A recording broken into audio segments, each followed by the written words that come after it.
שלום לכולם. כולם מכירים את המשל על הצירעה שאומרים לה לא מדובשך ולא מעוקצך. כלפיהם הדברים אמורים כלפי בלעם. בלעם בא לקלל את עם ישראל ונמצא מברך.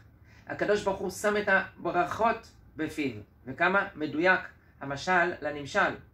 הברכות הן רק בפי בלעם, כמו הצוף שנמצא בפי הצירעה ומכינה ממנו דבש. אבל העוקץ לא רק נמצא בתוכה, אלא הוא חלק מגופה.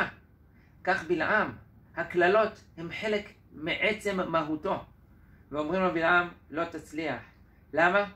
לא תאור את העם, כי ברוך הוא, עם ישראל הוא מבורך. המציאות שלו היא מציאות של ברכה בעצם, ולכן אי אפשר לקלל אותם. עם ישראל הוא מבורך, אז מבורך בכל הדורות, ואין מי שיכול עליו. עם ישראל חי.